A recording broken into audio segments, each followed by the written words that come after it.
Yes, exactly. You're following me. I'm just your parole officer.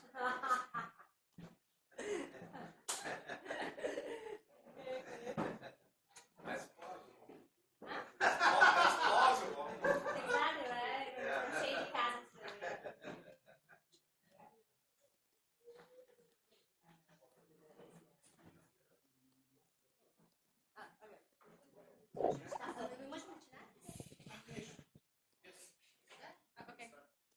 Okay, hi everyone. My name is Dina Shaikhislam. I'm from Kazakhstan, and yes, we work with Katya on Central Asian region, obviously, and you had the pleasure of Katya's company, and I think she already told you about her book, which is amazing.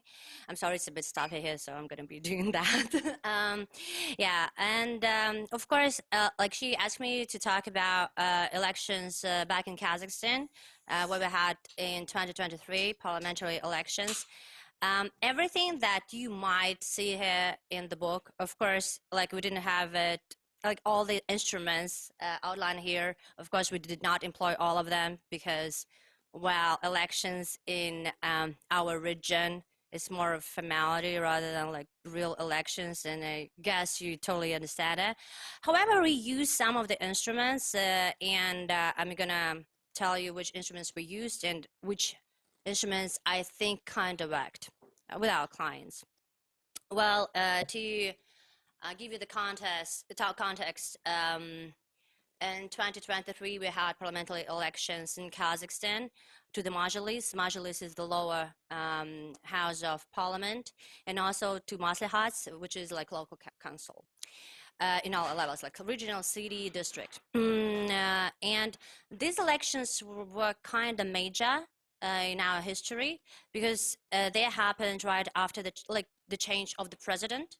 We've had our president for 30 years. He was ruling our country, and so after the change of president, it was like the first parliamentary elections. And also after tragic events in 2022, January events, these mass protests with lots of casualties. So that's why these elections, they were kind of about hope and change.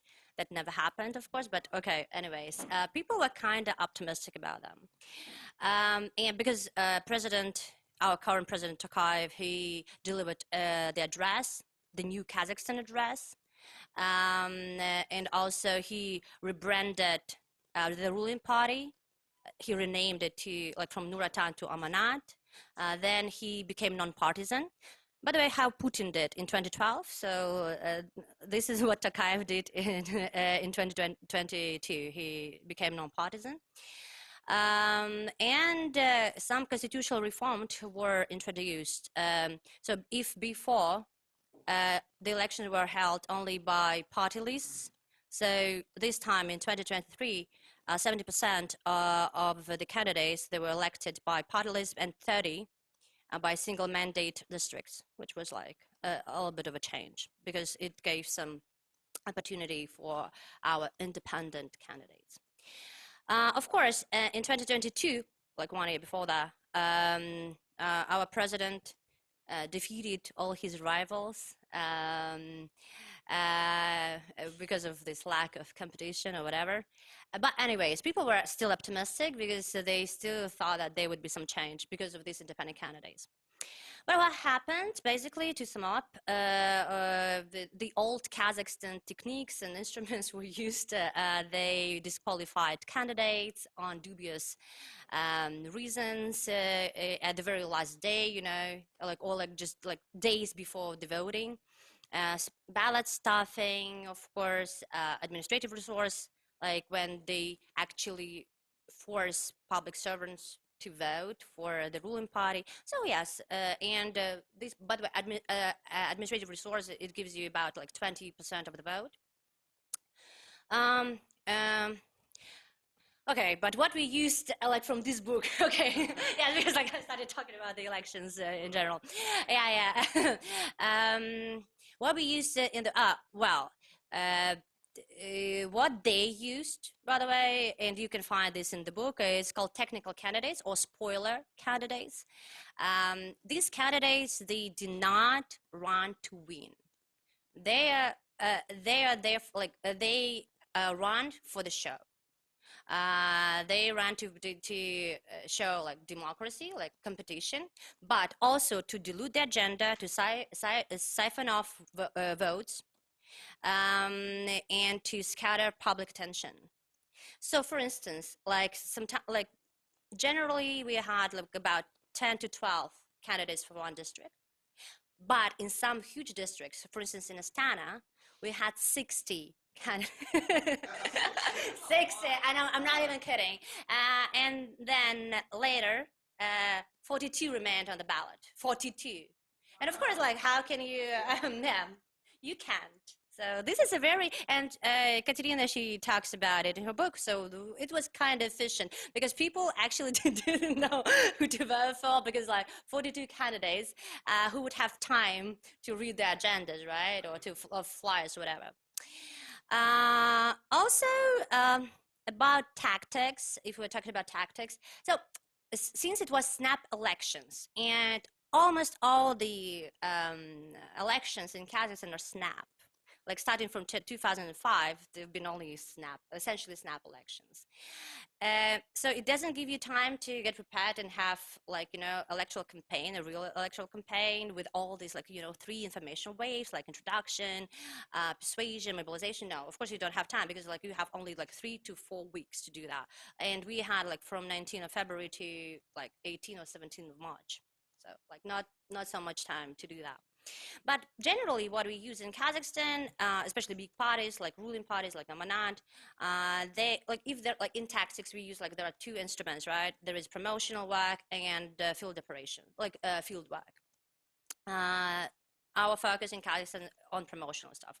Like 90% of our budget goes to banners, posters, flyers, and also Instagram, Facebook, and TikTok. Like TikTok is super popular in Kazakhstan, especially in rural areas, and they spend 90% of the budget on this. They want to see their face everywhere. So this is about like our candidates. They want to see their face like on billboards, on posters, on TikTok, on Instagram, on Facebook, like everywhere. However, like in this book, Kateryna, she talks about fieldwork, and I think this is like one of the most efficient ways for voter engagement. And actually, we used some of the fieldwork methods in Kazakhstan. Of course, we could not. Of course, I mean, like fieldwork, it will not boost your turnout, and it will not yield spectacular results. Yeah. However, this is how you engage voters, and this is how you collect data, which is essential. And what we did, and later, by the way,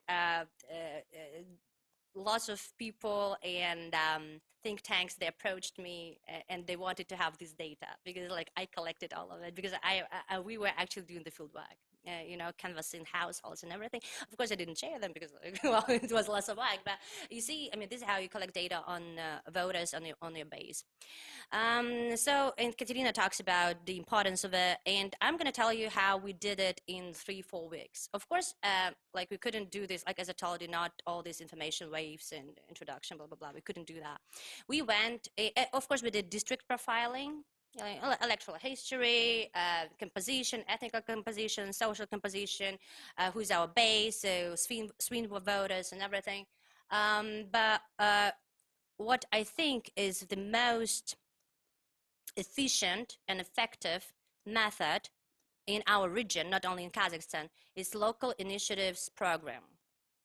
So you just come up with some idea like, I don't know, increase hospital funding in villages. In rural areas, it's terrible, or like hospital services are the worst. Or like if we're talking about the cities, like, I don't know, small business program or whatever, right, for small businessmen, for small enterprises or micro businesses, and this is what you do. So first of all, you introduce this program. you canvass each household, of course, and then you collect signatures and the information. And also you understand like, are they like your base, or this is swing voter, or they're gonna vote for a ruling party, or you can be like, oh, okay, so they drink there, or like they're super aggressive there. And of course, like the door opening rate in Kazakhstan, it was about between 18 to 25%, which is understandable because like they go to work. So we started like early in the morning from 7 to like 8:30 a.m. and also from 6 to 8 p.m. right? And we worked in groups of 2 because groups of 3 we have we have this legislation in Kazakhstan against protests, and 3 is a protest already. So actually, so this is what we did also in Kazakhstan. If you see like 3 volunteers, and they're volunteers, they're wearing all this stuff, you know, but you see like there are 3 of them, you report them to the police and they're eliminated because protest possibility, which is funny. So yes, so you have to think about all this stuff. So we use yes, the groups of 2, and you cover like each of them covers like 70 households like per day approximately. It depends. And with 20%, like about 20-25% of door opening rate, right? So we it depends. It depends, but sometimes they're super small, but sometimes they're like 50,000. I mean, for instance, 70,000 or 80,000 people, but eligible voters like 50,000. You know, yeah. So sometimes bigger. Well, it depends. Kazakhstan is a huge country. I mean, not in terms of population, but yeah, and sometimes it's like, you know, difficult to yeah, so like for instance 50,000 people, yeah, and for 50,000 people you usually what you should do, you should hire like about 300 volunteers, right? But we, of course, in Kazakhstan we didn't do that. We had about 50 volunteers, but still, I mean, at least and what I want to add, that Fieldwork was mostly purchased only by independent candidates because candidates from the ruling party, they actually didn't need that because they understood that these elections are formality. Yeah, but independent candidates, they were super optimistic and they really want to make a change. So they actually, yes, they were really interested in the fieldwork, canvassing. They actually engaged and talked to the people.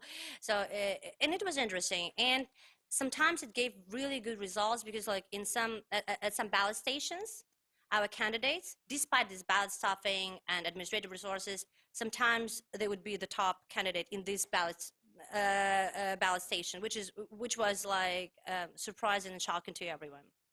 So yeah, so what you do? First of all, you canvass all the households. Then secondly, like the second wave, the second round, you again go to these households and you're like, because like remember we were talking about like at least 7 touches to your voter, right? Of course, like you cannot do 7 touches to your voter in like 3-4 weeks, but like, well, we tried like this is the circumstances that like extreme circumstances that we would be working in. So this is what we used. And then the second round, they would go there and be like, oh, you know, our candidate John, like basic Kazakh name.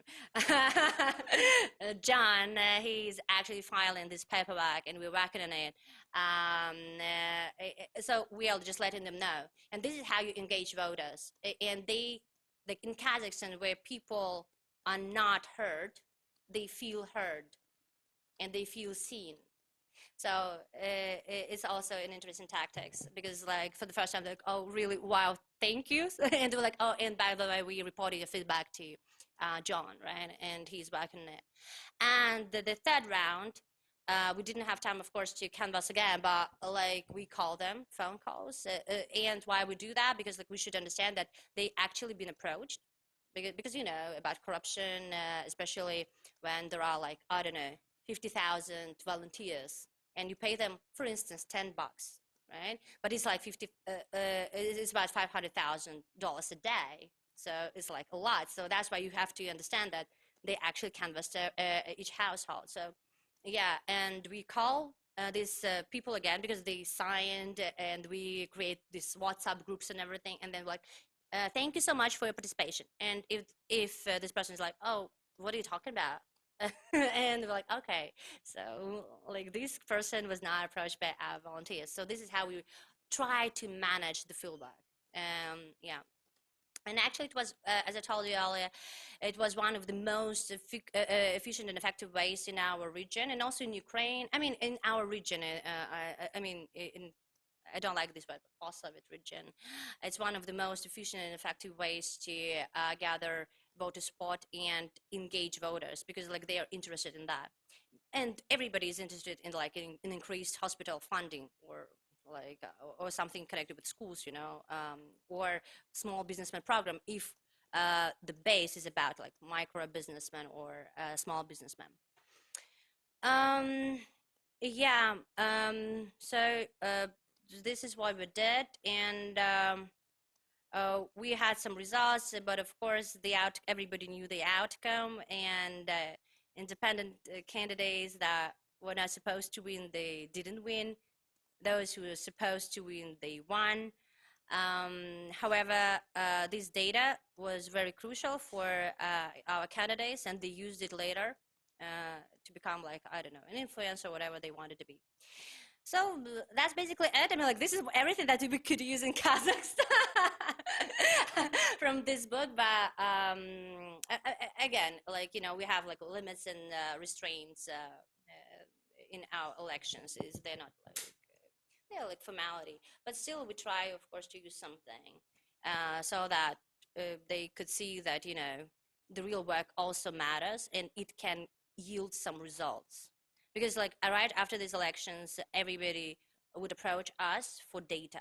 Everybody needs this data, door opening rate data, voter engagement rate data, like how many signed, how many replied, how many of them wanted. And you know, like when and statistics is like this, when like 40,000 people sign this initiative, about 8,000 are going to come to vote. This is our statistics, which was interesting. It's a lot. I mean, about up to 20%, and it was also a good result for us, yeah. So that was basically it about our elections. I mean, what the instrument that we used in Katya's amazing book, yeah. Unfortunately, we couldn't use some other techniques, but maybe later we will. Who knows? We're hoping for the best. New Kazakhstan. Yeah. So, do you have any questions about the Kazakhstan elections? Oh yeah, sure. Just a second. Sorry. I'm so stuffy and hot. So sorry. Yeah. Well, we already know that. You wouldn't be here if you weren't. That's why you're giving us your experience. Okay, I don't know your personal journey, I mean, in terms of campaigns and all that stuff, but were you kind of idealistic at some point, and fast forward so many years, given your experience, human nature and how systems work and the cultural factors, and what were your challenges, and how do you look at it now? So you're asking me if I were if I was idealistic. Well, let's say when you were, I don't know, 18, 20, 21, how you were, I don't know whether you were thinking about these election campaigns at the time. Well, of course, at some point in my life I was idealistic, but well, what compromises did you make? The thing is, it's not only about Kazakhstan. Like, if I'm perfectly candid with you, it's everywhere. Yeah. But it's like, you know, but Kazakhstan is so bad in doing it. That's the only difference. Yeah. Like, because I participated in different campaigns all over the world, and corruption is everywhere. But sometimes it's like, you know, done elegantly, and sometimes it's done stupidly, like in Kazakhstan. That's the difference. And of course, what I don't like that all this administrative resource, blah blah blah, because it's totally like authoritarian instruments. But in general, it's almost the same. Almost not everywhere, but almost everywhere. This is what I think. Okay, before I pass the mic to someone else. Sure. You said elegantly. I mean, you said all over the world. I don't know how many countries, but elegantly. Not the U.S. I Oh, mean, okay. like true democracy here. America fast. No. I mean, I never participated in your elections. I think it's the fairest elections in the world. So I'm curious, have you ever run a spoiler candidate campaign? If yes, have you ever won? If yes, what did you do with this?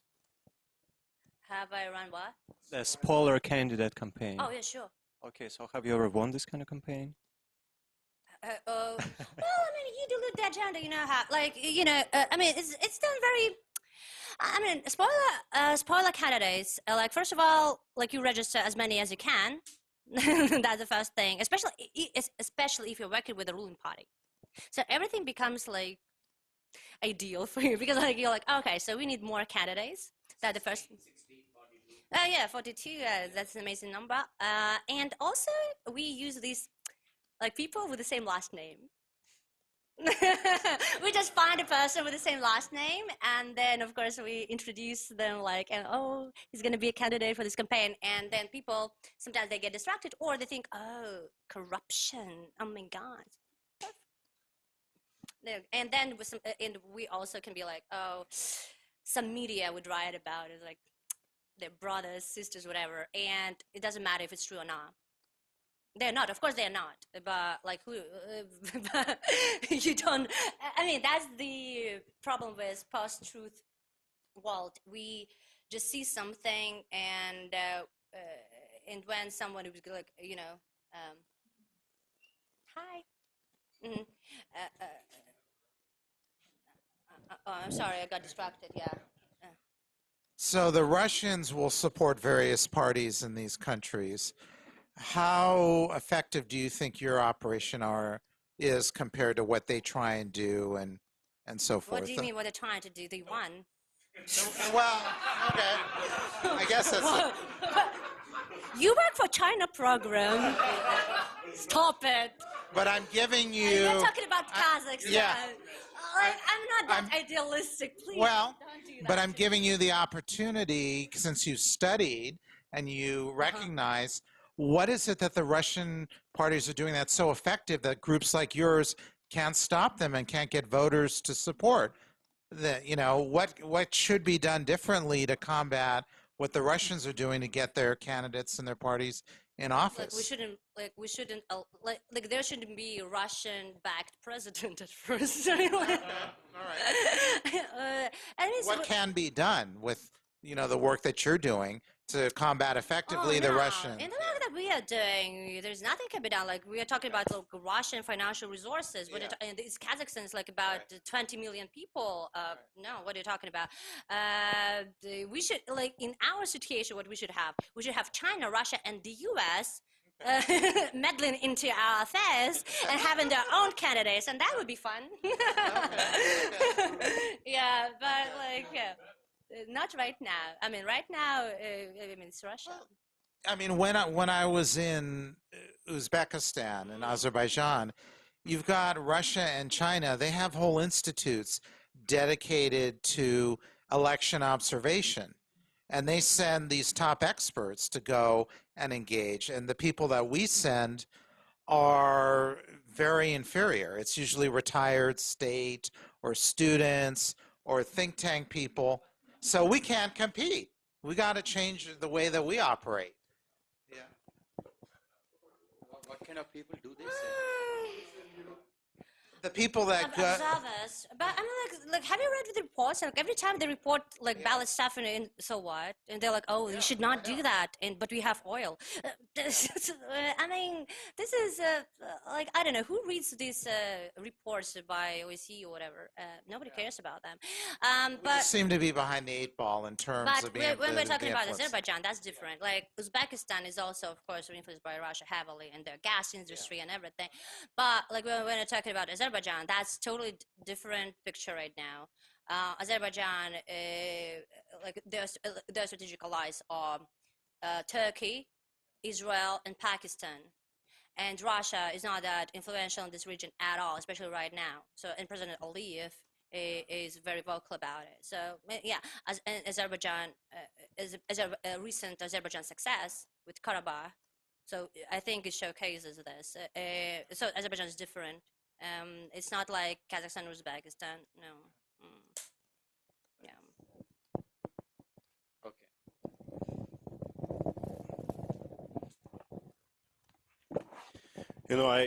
I want to return this discussion to the comparison between the US and our political systems. No, my question is, in the US, most of people who are experts on the political system, they were really proud that we have direct voting for the candidate. So like in our terminology, single mandate districts. So we elect directly Congress people and senators and whatever. And that's more democratic than to vote on the party list when you don't know exact candidates which eventually would become the candidates. From other side, our practice in Russia shows that the only way for the opposition to get into the parliament is actually run on the party list.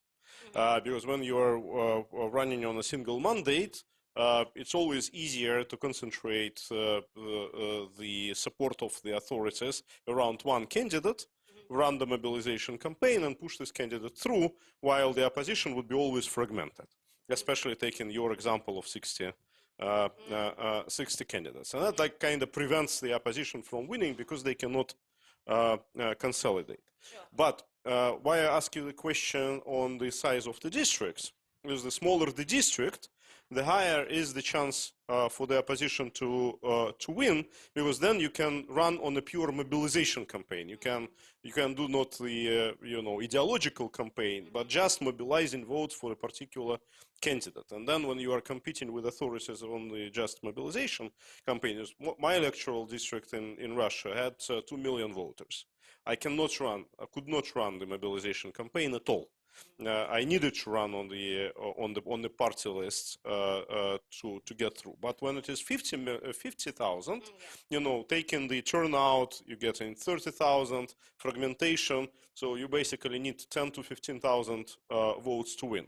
And again, Russian example shows that when we realized this, we actually pushed thousands of municipal deputies through, and we actually won, not in every district, but in the particular districts.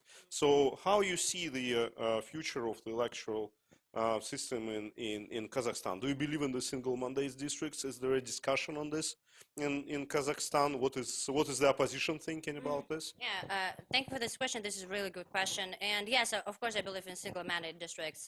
And as I told you earlier, especially in small districts, especially when we were running for Maslahat, this local council. And that's why I use this example of local initiatives program, because we actually managed to engage people and boost the turnout, which is like, like those who works with campaigns, they understand that boosting voter turnout is so difficult. And because when people don't believe in elections, and by the way, in 2023, the voter turnout was 54%. It was one of the lowest turnouts in Kazakhstan. And you should take into account that 20% of this 54 is administrative resource, right? I mean, it's public servants that are forced to vote. So the real number is about 30% turnout, which is like super low. However, in our districts, we managed to increase voter turnout by these local initiative programs. And this is what I'm telling you. So Kazakhs, as a nation, is a very young nation. And they're very idealistic. Not like me, but they're very idealistic. And they were happy, because I was there too. I was canvassing as well, because I wanted to collect data. And they were happy to be seen and to be heard. It didn't even matter to them that if this problem is going to be sorted out now. And I think the same with Russia in our countries in general. They are used to not being heard. They're used to not being talked to at all. And what these independent candidates did, with our support, of course, right? They talked to these people. And they actually got out and voted. and there were some people that were like, oh, we never voted before in our life. And they really wanted to that time, which was, and to me, it was really shocking and surprising because I didn't expect some people to, in some districts, we won. And I'm talking about independent candidates that were not supposed to win. We were talking about 10 candidates running, like in this district, or 12, and our candidates would win in such circumstances. And it gives us hope that, like, with introduction of single mandate districts, something can be done. So that's why it was like, that's why I was talking about this 2023 parliamentary elections, because it was a constitutional reform that allowed for candidates to be elected through single mandate districts. And also later, maybe then the government regretted it, because later all these candidates that actually, I think that they won de facto, but not de jure, right? They gathered huge support and they became like influencers, like on Instagram and on Facebook. And I think that like also government understood that sometimes it's not that of a good idea, you know, because people were protesting like online. It's like slacktivism, not activism, because like protests are banned in Kazakhstan. But they should be, you know, to protest, you have to sanction it with the government to protest against the government. And if it's not sanctioned by the government, so you cannot go protest against the government. Yeah. And what did happen with the candidates that actually got to the parliament, those independent candidates? Did they stay in the opposition, or they joined the? I mean, all these independent candidates that actually managed to win, there were those who were before elected by the ruling party. Of course, I mean, they were selected by the ruling party. I mean, no mistakes there. Like in China, Democratic Party.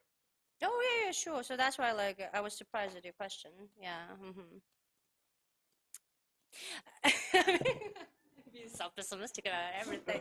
Yeah. Any other questions? Oh yeah, sure, of course. Yeah. I'm going to ask you this because earlier you said all over the world, okay?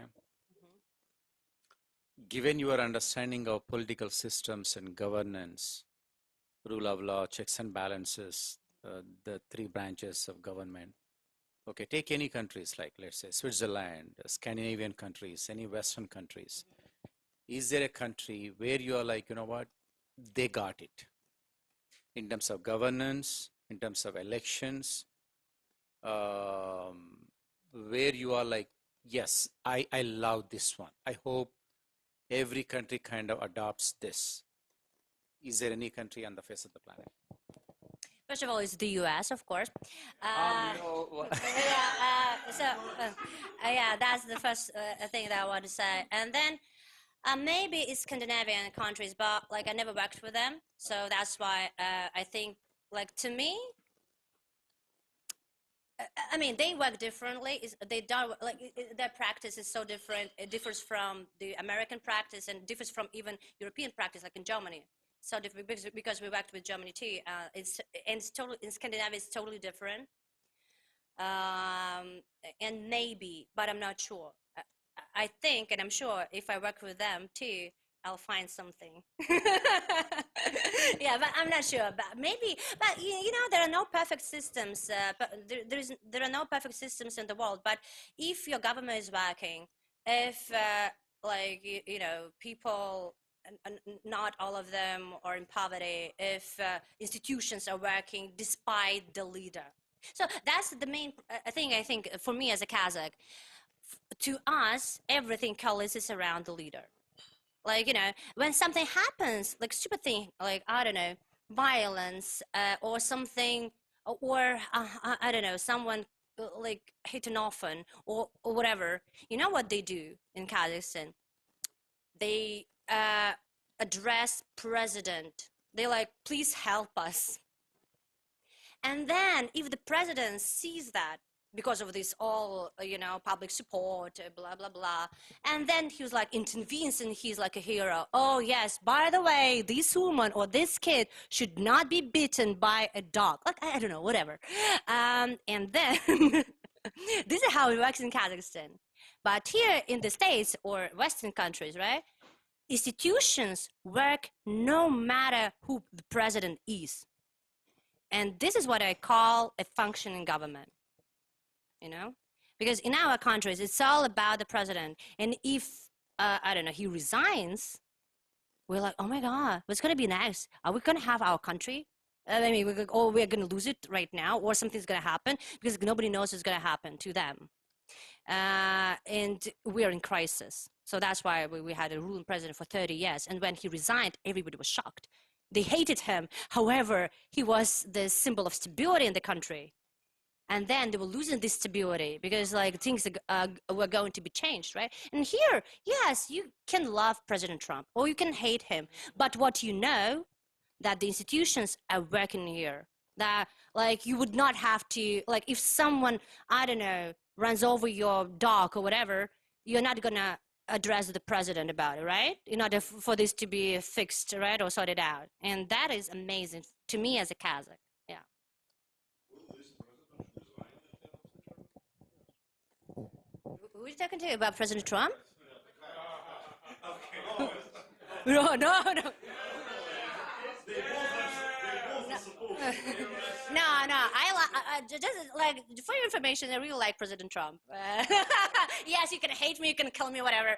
I don't care, but I like his policies, and I think what he's doing is really important, especially with the Middle East. But okay, I'm not gonna talk. I don't want to talk about this. Is maybe talk for our next gathering.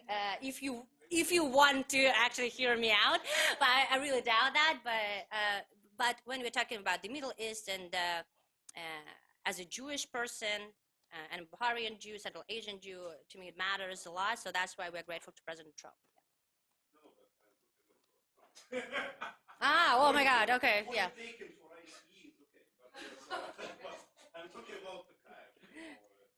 Is he gonna resign? I don't really see this happening in the nearest future. Well, the thing is, with our constitution, we have so many amendments. You cannot even imagine how many. So because he changed our constitution in 2022 and he ran again, it is 7th period, right? But right now he can change it again. So this is what they do all the time. They change it, they annul it, they blah, blah, blah. So the constitution is a joke. To us, I mean, it's something this is a document that can be changed momentarily, tomorrow. Yeah. Oh yeah, Priscilla, huh? Maybe back to this is working. Maybe back to the campaign for a little bit. You mentioned a lot of Kazakhs really like TikTok. So how do you develop specific strategy around using TikTok to help these independent candidates? Oh, so basically, what they like and because everything should be confirmed with the client, because the client is always right?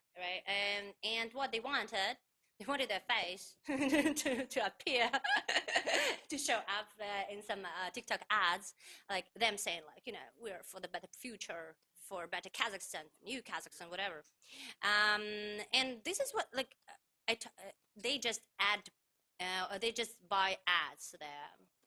Yeah, because for instance, we can we want to introduce or to offer something a smart product or an intelligent one, but people in our region, they don't buy it, and you should not complicate it too. If this is what client wants, they want their face to be literally everywhere, so that they could be sending them to their friends and be like, oh, you see, that is me. You see, yes, this is how it works, because they understand that this is formality, and what they want is public attention, and we can give them this, right? So it's basically, and why TikTok? Because I don't know, but according to our stats, in rural areas, TikTok is super popular, and they ran all these messages, messages about their campaign or something in TikTok. Yeah. And also, what's interesting in TikTok, you cannot be banned that easily. Like compared to Meta, compared to Instagram and Facebook. And sometimes you can say some negative stuff about someone, and your account would not be banned. Maybe these posts would, like this TikTok, would be like deleted or removed, but not your account. Compared to Instagram, in Instagram you'll be banned. Oh, yeah. Yeah, sure. I'm very much sorry that I'm asking so many questions. That's just to exchange experience. But then, how much the campaign would cost you? Say if you're just buying ads on TikTok, because again, being comparing with my district, my average vote costed me like $10. No, it's you always calculate the efficiency of campaign, how much you spend on the network of activists, volunteers, support campaigns, like everything. So you calculate the cost of a vote. And for me, it was extremely inefficient. So normally in Russia, it should be way less. Yeah. It is that high because I was banned everywhere from the TV, from the media, so I had to do a lot of legwork. But in Kazakhstan, the average wages are less than in Russia. My district is right next to Kazakhstan. It's Novosibirsk, so it's adjacent to Kazakhstan. But still, I would expect that with $10 per vote, with Kazakhstan, you definitely can get it. And if we are taking that you need this like 10 to 15,000 votes, that means that with a budget of 100 to 150,000 for the campaign, you can actually win the campaign. Yeah. But by the way, so ideally, it would be $2 per voter. Ideally. Yeah, same for us. However, it never works like that. For instance, one of our parties, I would not name it, they use $2 million on TikTok, Instagram, and Facebook. Just like $2 million, yes, just for the ads. But they could have used it for, like, actually working with the Electoral. Of course, so for some promotional stuff, but also for some fieldwork. But ideally, it would be $2 per voter. However, it never works like that. No one is going to pay you $2 per voter. No one. And for instance, there was a district with 50,000 people, and it would, like, normally it would cost about $100,000, right? However, they did that for like $40,000-$50,000, for like $1 per voter. Yeah. So it depends. It depends on the client and the candidate and what they want. Sometimes they want just a poster and a flyer. We have this starter pack, and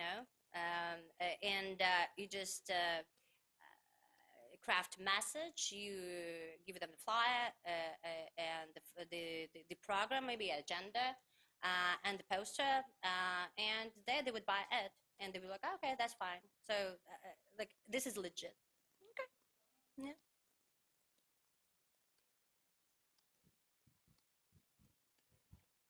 Okay, since there are no questions, thank you so much for your questions. Yes, thank you a lot.